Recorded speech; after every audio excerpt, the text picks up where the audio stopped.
Every CEO's journey has its Everest. The moments when the path forward feels steep, uncertain, and alone. With Sherpa CEO coaching, you don't climb alone. Our experienced coaches are your guides, helping you break through barriers, sharpen your strategy, strengthen your leadership, and build a team that can carry you higher. With tailored one-on-one coaching, strategic planning, and real accountability, your summit is within reach. Sherpa CEO Coaching, your guide to confidence, clarity, and extraordinary business growth. Get coached and learn more at sherpaceo.com.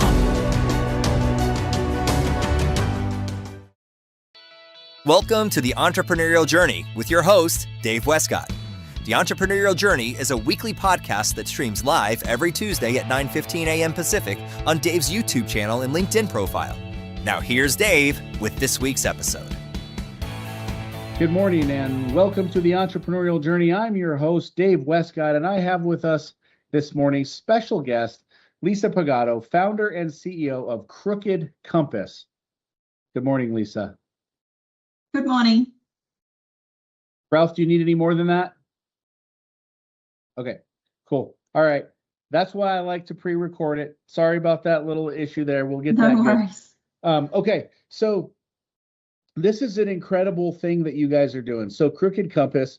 So this is pretty wild. So you guys basically frontier-driven travel experiences, and you're an entrepreneur, a speaker, a former Shark Tank entrepreneur. That's a pretty cool thing. Tell me about the Shark Tank entrepreneur. Yeah, well, that's a really interesting story in itself because it was just, the business is 12 years old now, and in its very, very early stages, my dad said to me, "You should apply for Shark Tank," and I was like, "Why? Why would I go on Shark Tank? I don't have a tangible product. Most of the businesses on that show, they're a piece of tech, or they're a bar, or they're a juice, or there's something tangible that the sharks can trial." And I was going, well, what would I do? I can't really bring in a tribe from West Africa to perform a voodoo service or something like that. My model just doesn't work for the show. And he was going, "No, they always look for something different. I think you should just try. And even just doing the process would be quite good for you." Because at this point, the business wasn't even 2 years old. I didn't know how to run a business. I was learning on the fly. And so I was very resistant at first. But then I thought, you know what do I have to lose? Yes, I'll try. And I applied. And I kept getting through to the next round, and then to the next round, and then to the next round, and then to the next round. And I was like, wow, okay. Maybe I do have something here. And then I got the phone call saying, "We need you to come and pitch to the producers. And it's next week, and you need to bring your own set." And I was due to take a group to Africa that day. And it was also my birthday. Wow. And I've never been on TV before. I wouldn't have a clue how a set works. And what did that mean? What did I have to set up? I had no money. And so I ended up printing a whole lot of beautiful images of the different parts of the world that we operate in on corflute and sticking them to a wall to try and, emulate the types of places that we go through this powerful imagery. And I pitched to the producers that day, and I couldn't string a sentence together. I was so nervous. I got through about 30 seconds of my 2-minute pitch and blank. And I thought, you know what? I should have gone to Africa. I've totally blown this. This is, clearly this isn't for me. And I was just so deflated and didn't hear anything for months. And I thought, that's it. I'm out. And then about 2 months later, I got a phone call saying, "You're in. We need you to come and film." And Wow. I was so completely shocked. It was so unexpected. And so I went to film the next week, hair, makeup, getting all mic'd up in a green room. Had never been in a green room before. I was the last business of the day to film, and, psyching myself up. I was very ready. I made sure I wasn't going to forget my pitch again. And just as I was getting ready to go on, one of the sharks was rushed away with a suspected heart attack, and filming was shut down. And you've got so much adrenaline going through you, and it just led to nothing. And I was due to be away again, and they said, okay, well, we don't know what's going on with this shark. We need to find out what's happening, and then we'll reschedule. And pretty much every other city in Australia had already been filmed. And they said, we can film again in 6 weeks, and this is the only day. So you're either in or you're not. And I was, again, meant to be overseas. Anyway, I decided to cancel that trip again. Finally got the chance to film. I was so sick that day. I had no voice. My nose was a tap. I sounded just very, very ill. And the adrenaline was gone. I didn't have that rush that I'd had the first time. I was so flat. And I thought, I can't perform if I'm not on. I can't. How do I do this? And then anyway, the adrenaline kicked in when I started walking down that corridor before those doors opened. And then I was there and I nailed the pitch. And it was unlike anything that I've ever done before. It was 2.5 hours of filming, but done in one take. There was no stop start. And that was then condensed down to 7 minutes of airtime. Wow. And that 7 minutes, it didn't air for another 18 months. And so the business had completely transformed by the time it went to air. But when it did go to air, those 7.5 minutes of primetime TV, this is when people used to watch free to air, just made the business explode. It was just incredible. That was what put Crooked Compass on the map. Wow, that's an incredible story. So did you do a deal with a shark? No deal on the show. My business was too high risk because it was just me at the time. If I was hit by a bus, there was no way it could continue. However, one of the sharks did offer to mentor me. And what ended up happening was I actually moved into her office and I got to sit with her senior exec team. And she said to me, I want you to be in all of my senior management meetings. I want you to see how a bigger business operates. And so I had this incredible exposure for about a year, where I got to see a very well-established business. I got exposure to people who I, would never have had exposure to, with how they operate, how they collaborate, how an operations team works. Obviously not in the travel space, but this was a huge opportunity for me. I got access to their marketing team 1 day a week. Our phone system went through their phone system. So it reduced a whole lot of business overheads for me, as I was just on this really steep learning curve. And so, for that, I'll be forever grateful. And in some ways, probably better than an investment, because I got to keep my equity and I got all this incredible exposure and learning along the way.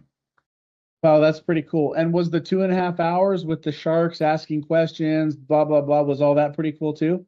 It was just insane. It was so hot on set. There were 37 cameras from all different angles. I don't know how many lights there were, but it was like standing in a sauna, and they're just firing to you constantly. And obviously they've got producers in their ear that are prompting them. And, they've pulled apart the history of the business. And so they're looking for the juicy questions. They're looking for the ones that are going to have the snappy or the interesting answers. And you just didn't know what question was going to come your way. So it was very high pressure, because you're also very aware that whatever facial expression you do, whatever reaction you have, there is a camera capturing it, and you don't know if it's going to be included in the final edit or not.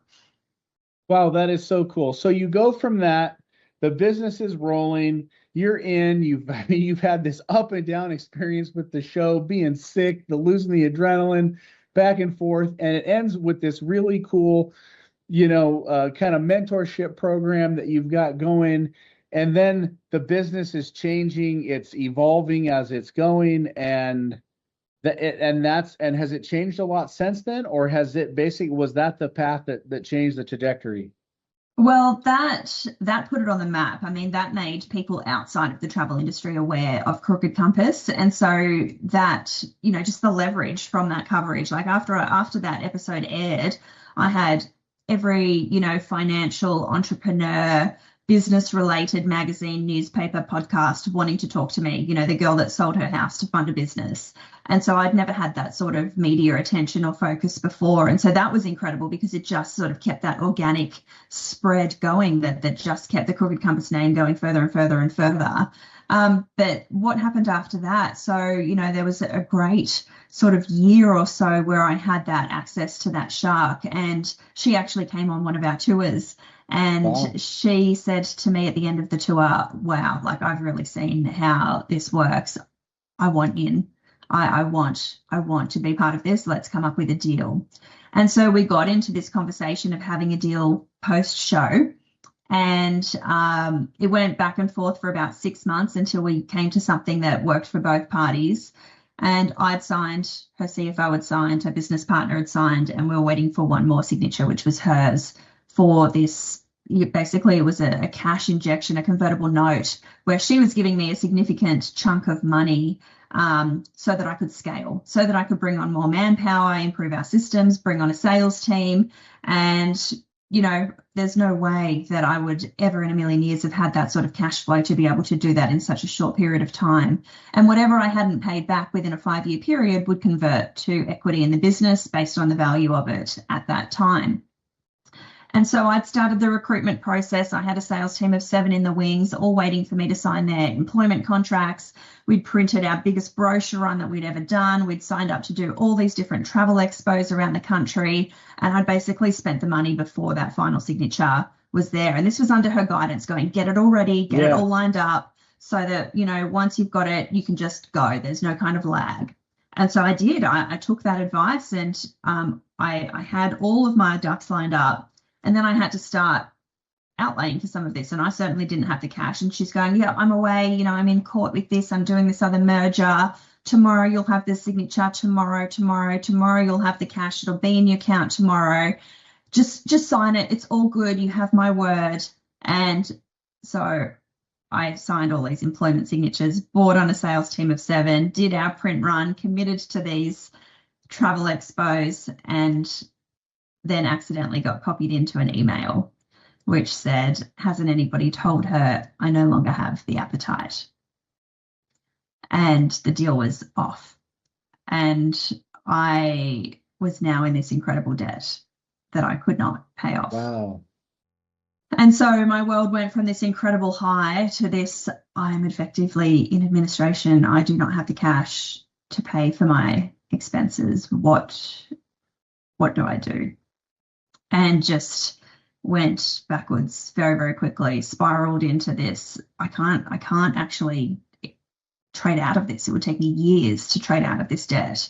I was speaking to every business broker, our accountant, financial advisors, applying for every 0 interest credit card that I could find, trying to do anything just to, bide time to be able to pay off this debt. And the travel industry is so volatile, and being a startup, no financial institute wanted to touch it. And, I had sold my house to fund this business. I put everything on the line for it.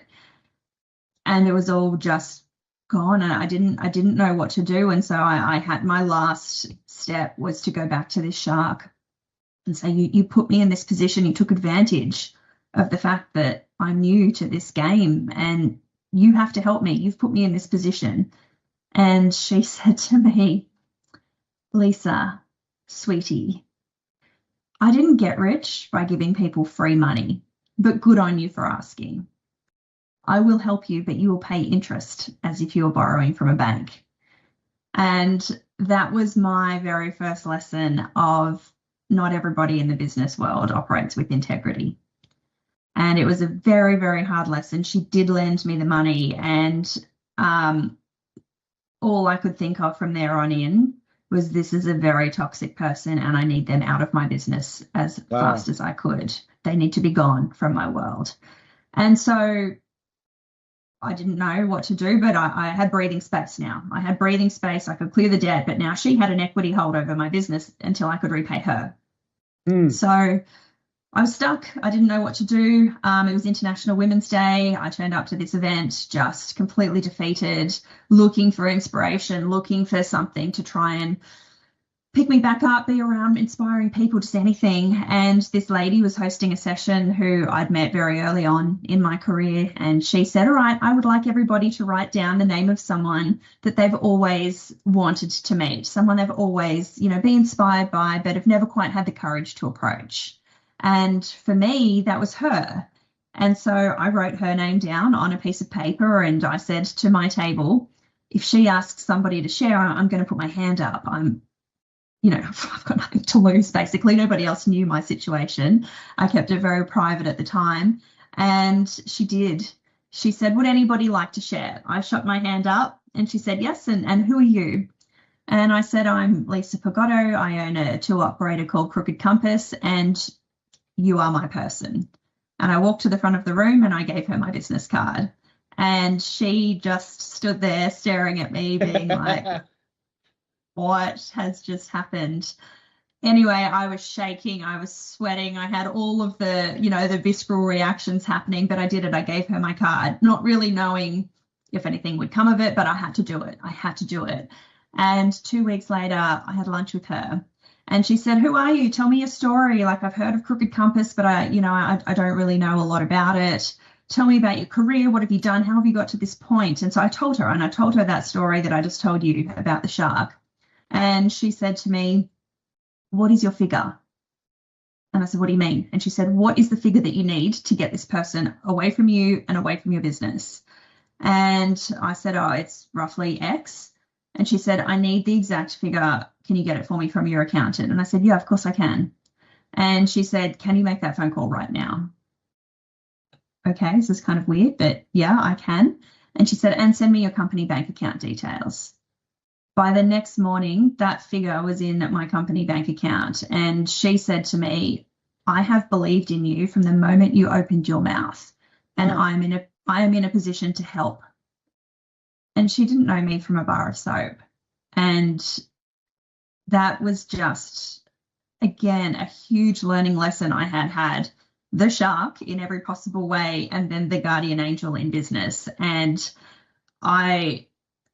even still to this day, that was nearly 10 years ago now, but still to this day, it makes me emotional. It makes me speechless thinking of what that woman did for me, a complete stranger, that saved me and allowed me to get focused back on what I do well. And that allowed the business to go back up.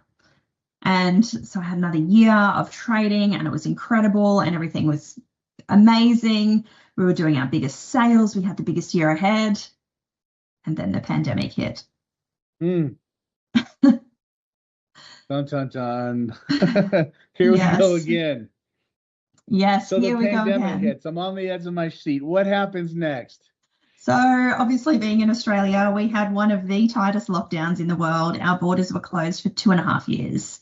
And yeah, it's insane. And given that most of our travellers are Australian travellers, I had no business. So we did have government support for the first 6 months that allowed me to keep my team. But after that, I had to let every single person go, and the business just went back to being me. And, in all honesty, I was watching our industry just fall apart, and the tourism industry doesn't work in reverse at all. And all I kept thinking was, you know what, this isn't actually as bad as the Shark Tank situation. I've learned a lot. This is not good, but it's not as bad as what that was. And I couldn't quite understand why I was thinking like that when everybody else was, drinking every single day and just in this world of doom and, woe is me, leaving the industry, getting other jobs. And my mind was just like, this is bad. You have no money and no income and no clients for the foreseeable future, but it's still not as bad as what you went through. And so my mind was just kind of in this different space. And I think because of the Shark Tank experience, it made me look at the pandemic very, very differently, and just thinking there will be a solution, but it won't be where you think it's going to be. Just, keep moving forward, keep moving. The minute you stop, nothing's going to happen. But even if you just keep moving, even if you don't know what direction you're going in, something will happen, because movement is where perspective shifts and where opportunities come from. And so, I didn't know what to do. My marriage fell apart during this time. I was so used to getting on a plane every 2 weeks and traveling all the time. My whole identity felt like it had been stripped from me. And I was just looking for anything, something to clutch onto that just made me feel like a little bit of me. And the only thing I could do, because of how tight our lockdowns were go to these tiny little regional airports that, are sort of nearby where I live, and just work there, just to be in an airport, to be in something that felt vaguely familiar. And I know it sounds completely weird listening to that, but it's what I needed. And then I just saw this flyer on the wall one day that said, learn to fly. And I thought, oh, that'd be so cool. It's like the world's most expensive hobby, and this would be the most insane time to do something like this, but I think I need it. I think I need this for my own mental stimulation, to feel like I'm learning, to feel like something is progressing. And so I ended up using my JobKeeper, was our government support package throughout the pandemic. And so I used my JobKeeper money to fund learning how to fly. And as I started to learn how to fly, when there were no commercial flights flying, I was suddenly introduced to this world that I'd never been exposed to before, of private aviation.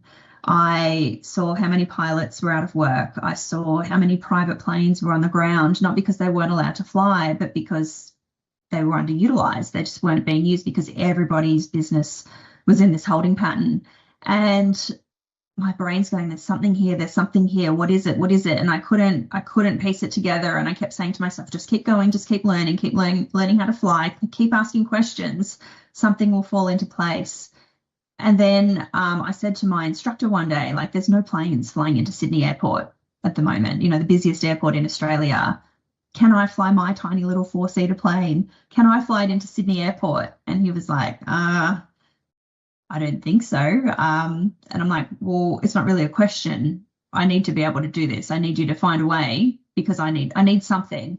And anyway, I got a slot. I got a slot to fly into Sydney Airport. And then again, I had this media attention of this girl in this travel industry who had this tiny little plane. It wasn't my plane, but from the flying school, flying into a deserted Sydney Airport with all of our Qantas planes lined up in all of the taxiways because they were grounded, and this plane about this big landing on this huge runway. And when I did that flight, I was like, this is it.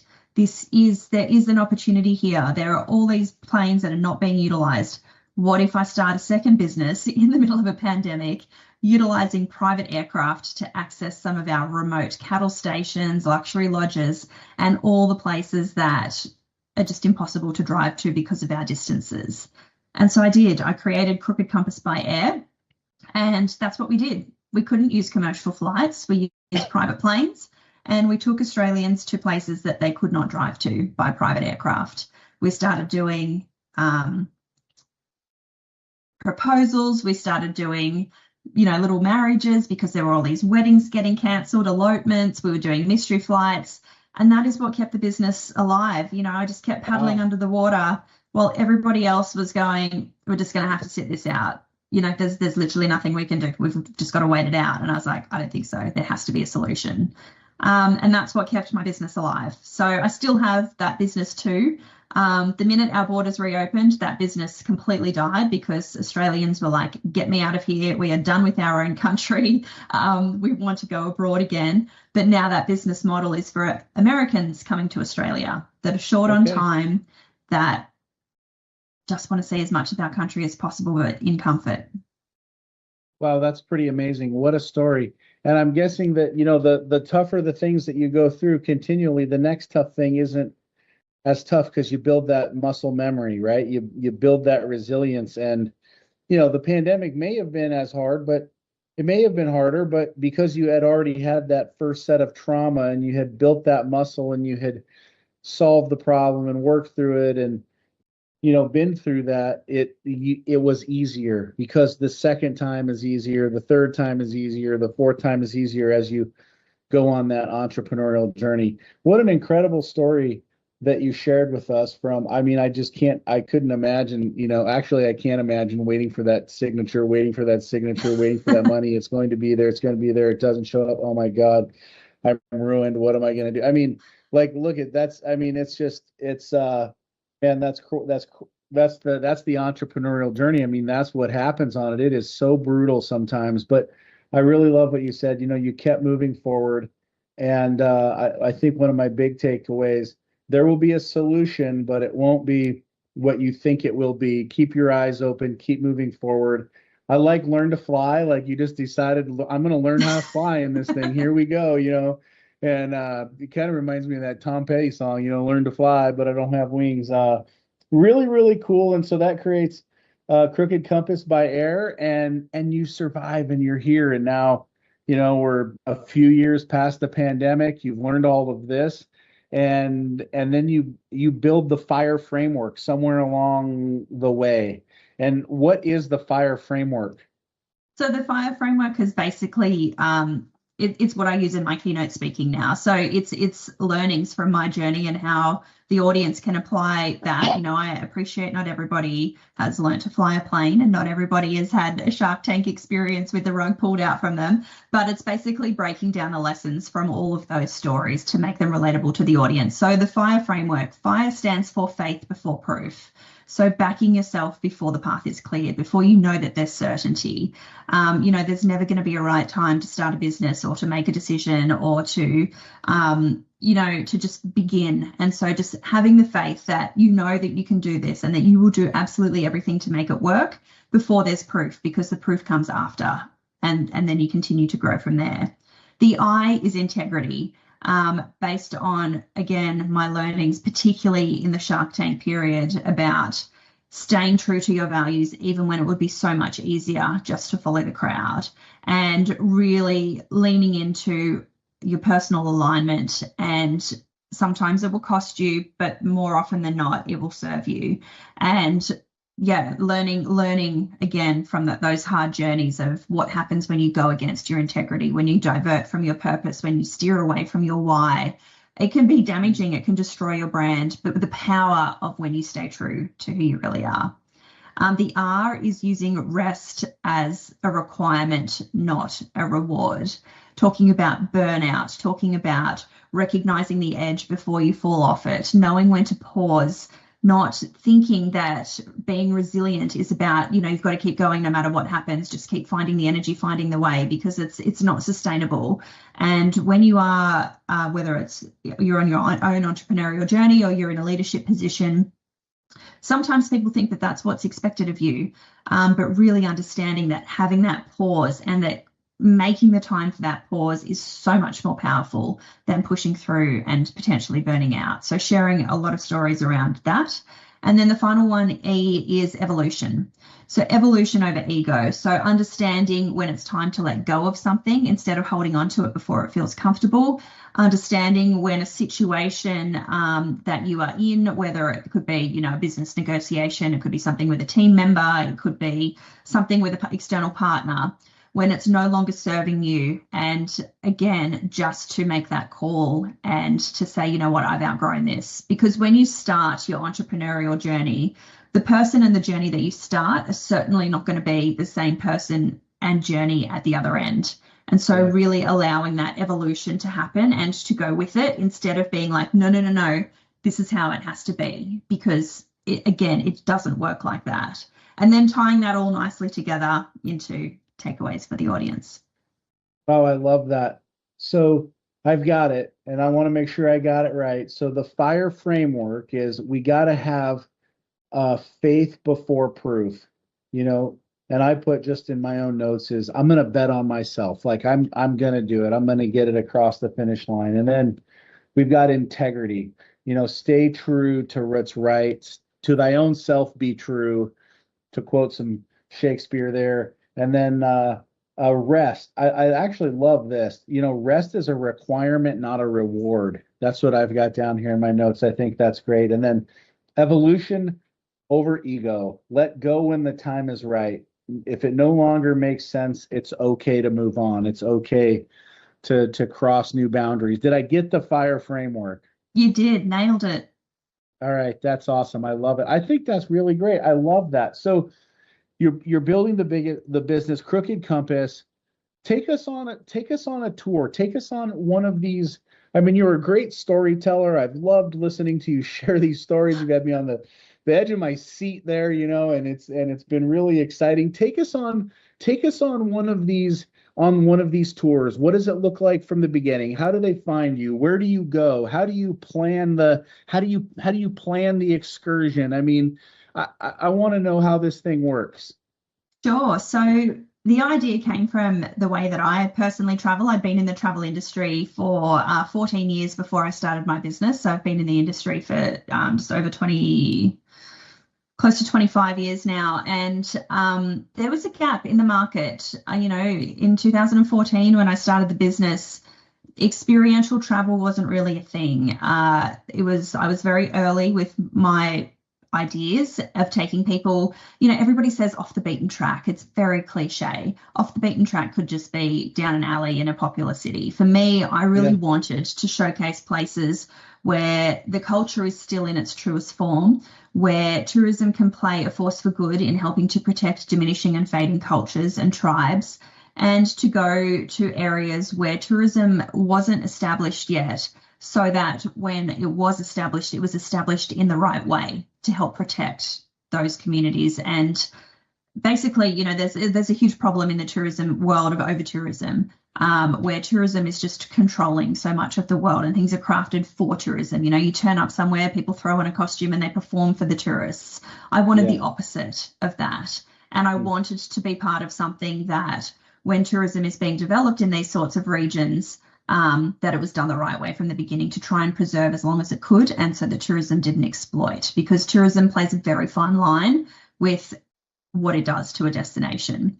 And so I based it on things that I'd done. I'd done very weird and wonderful travels in my 20s. I wasn't like the regular backpacker that went over and backpacked and drank my way through Germany and France.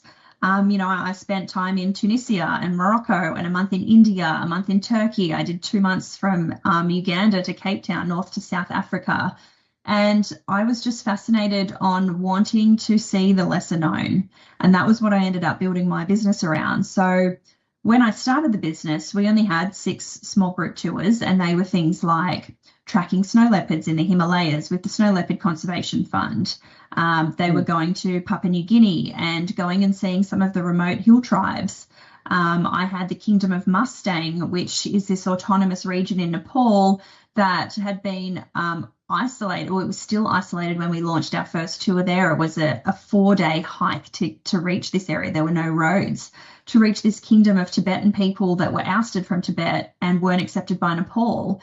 And so that was sort of where the business started, and it expanded from there. So now we do Papua New Guinea is still one of our big destinations. We do a lot through Mongolia, through the Silk Road, so through, like Pakistan, Uzbekistan, Kazakhstan, those sorts of countries, Turkmenistan. We do a lot in Northern Africa, so Algeria, Tunisia. We do West Africa, Timor. The places where a lot of people would not even be able to point to it on the map. The more obscure, the more lesser known, the better that it sells for us. And so you can see from the types of destinations that I'm mentioning that what type of travelers that will attract. People who are curious minded, they're looking for that what's new, what's next. They're, not easily swayed by mainstream media. They have this curiosity that needs to be stimulated, and they want to see these destinations themselves and make up their own mind about places like Saudi Arabia and, and things like that too. So that's basically what we do in a nutshell, and the types of places we operate in. Okay, that sounds very exciting. Every one of these places sounds dangerous to me. Every single one of these places sounds like, okay, am I going there with a bodyguard? What happens? We're going into tribes. Are they cannibals? I don't know. I'm just thinking like, we're going out here on these wild things. Like, how do you keep people safe, or how do you talk people through, some of that, just maybe that fear, and maybe that's mainstream media fear that maybe it's not even there, right? Maybe it's just all in your mind. But when you see it, you think, okay, here we go. It's like diving off a cliff. How am I going to get back out of the water? How do you do that? Yeah, and I mean, you're absolutely right, because that is the general reaction. Unless you are one of those people who is ready to start going to those types of destinations, that is what people think. Like, are you insane? And you go, hang on a minute. There was a civil war there, but it was actually 30 years ago. And yes, the country is still in recovery. But also, would I actually take someone into an active war zone or a conflict zone? I have business. I have everything to lose by doing it wrong. And so one of the ways that we manage that is, again, it comes down to that I and that FIRE framework. Integrity is being very transparent about how we build our tours in these destinations. We have an incredibly robust and thorough risk and crisis management process that we have to do. We review it every single year in every destination that we operate in. And yes, we do have to come up with things like extortion plans, kidnapping plans, all those sorts of things that you don't really want to have to talk about to your clients. But at the same time, they need to know that you have thought about this, that you have an extraction plan, that you have all of that. And to be honest, have we ever had to rely on any of that? No. We do more medical evacuations from, people spraining an ankle. We had a dislocated shoulder the other day from someone in Kazakhstan who slipped over in walking through a canyon. But it's not about we've never had to use it. It's about if something happened, we are prepared. We have the contacts. We have the right insurance coverage. And in all honesty, we cannot operate somewhere that under our government's travel advice is do not travel. We cannot operate in a destination like that. Our insurance is void.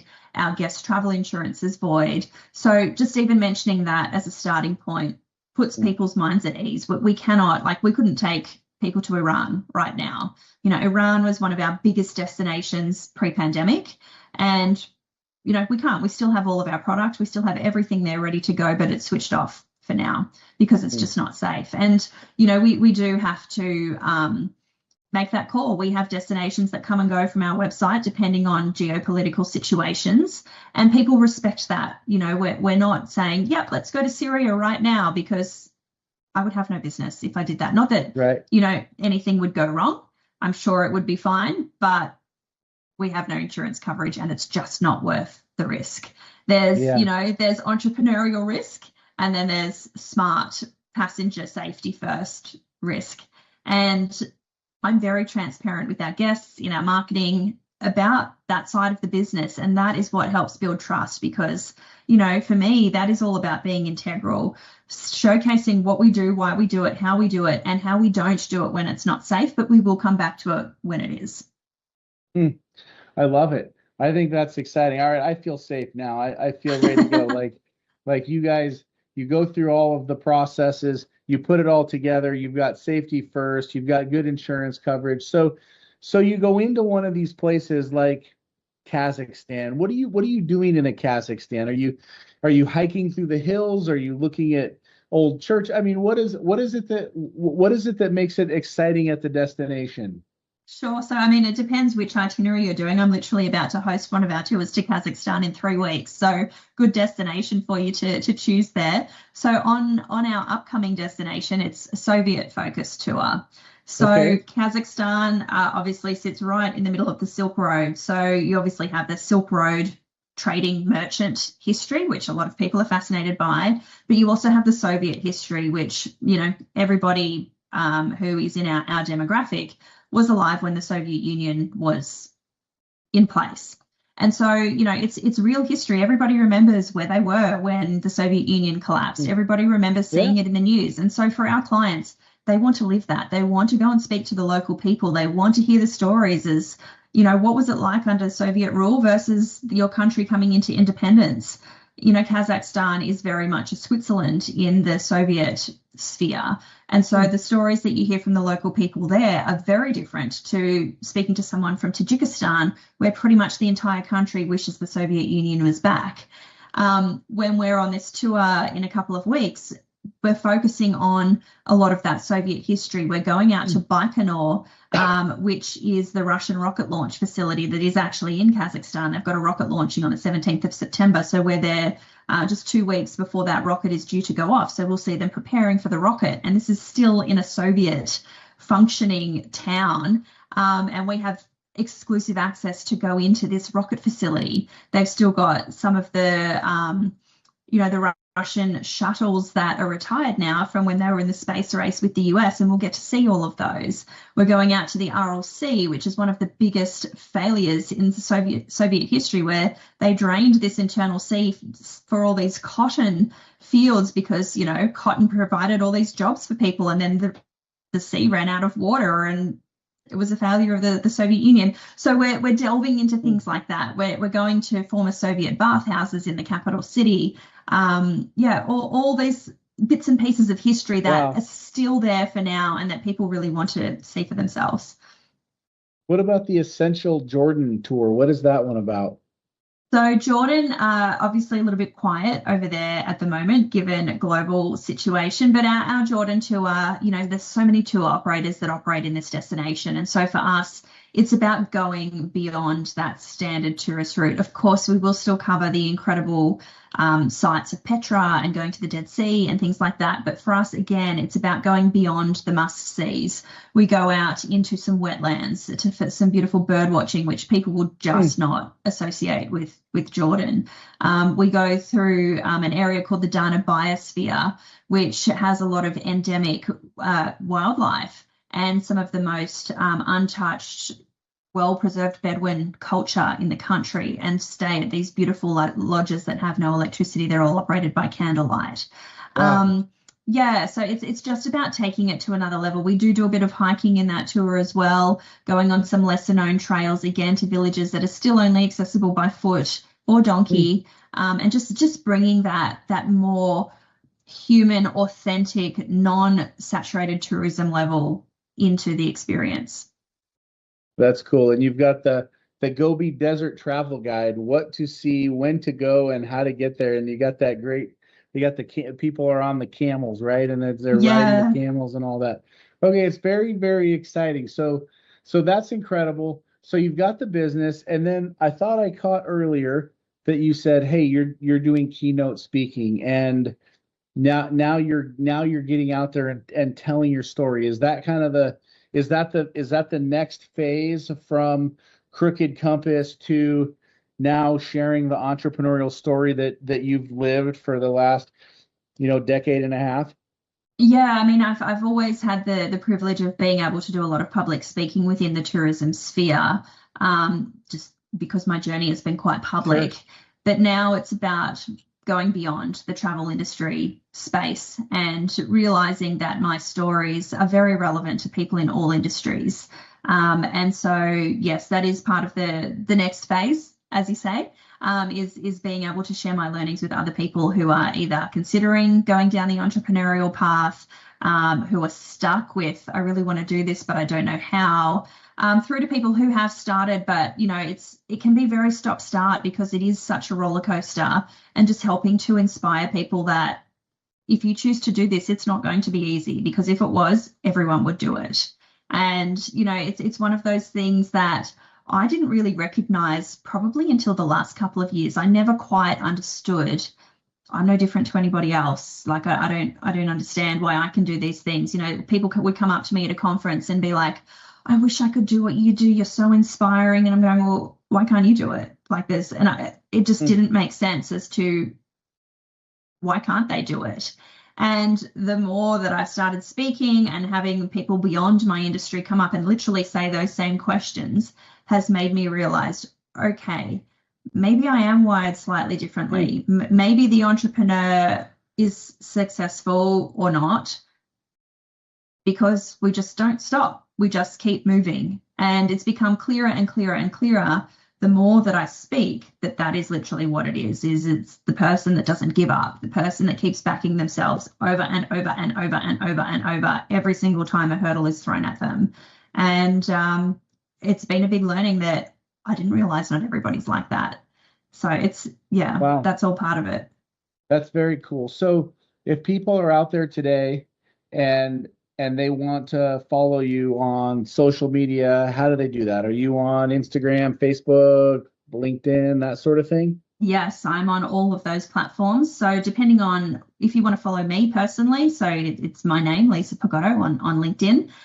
If you're wanting to follow, my speaker journey and where I'm speaking next, then my website for that is lisapagotto.com. If you're interested in the travel side of things, then also Crooked Compass or crooked-compass.com is our website there. Crooked Compass on all of the social channels, and then myself, yes, Lisa Pagotto, all one word with an underscore at the end for Instagram as well, to follow both my travels and my entrepreneurial and speaker journey. Okay, I love it. I've only got a couple of more questions. You've been so generous with your time. I got to know, what is Burn the Rule Book? Burn the Rule Book is just do it your way. Don't listen to all of the noise that's out there, all of the people saying, oh, you can't do this, or don't give up the job just yet. You've got to save a bit money. Oh, you've got a family. You need to be a little bit more responsible. Literally drowning out the noise and just throwing out the rule book. Follow your gut. It's about that intuition, what feels right, and going with that, because 99 times out of 100, that gut feel is correct. The gut feel is always right. I don't know why. It's the way it goes. Your body knows. The universe is telling you which way to go. I love that. So, okay, very, very cool. Final question I have for you. We've got a big whiteboard billboard on the side of the road. One phrase, one sentence. What do you want to tell the world as we bring this in for a landing? Oh, do you want a entrepreneurial angle or do you want a travel angle? Which way are we going here? Why don't you pick? We'll just say it's dealer's choice. This is really hard to pick between the two. I've just got like one for each side. Let's do them both. Both. All right. So for the entrepreneurial one, literally one phrase: make the call. Make the call. Make the call. Stop the procrastination. Stop the noise. Just make the call. Make something happen, even if it's tiny. Make the call. Okay. Make something happen. I love it. The second one for travel is literally perspective shifting journeys for the sophisticated traveler. Okay, now that sounds intense. I like it. I think that's awesome. And I can tell from looking at the trips that you do, that is the truth. That these are perspective changing trips. Like, it'll change the way that you look at a culture, a people.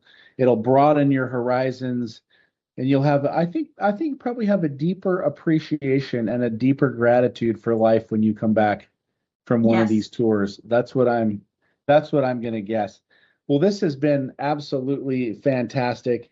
You have been absolutely wonderful and just an incredible guest, and I've learned so much from you. It's been such a wonderful time hearing your story. This has been the Entrepreneurial Journey. I'm your host, Dave Westcott. We are back 9:15 a.m. Pacific Standard Time every Tuesday. If you like this show, give us a like, give us a share, drop your comments into the comment box.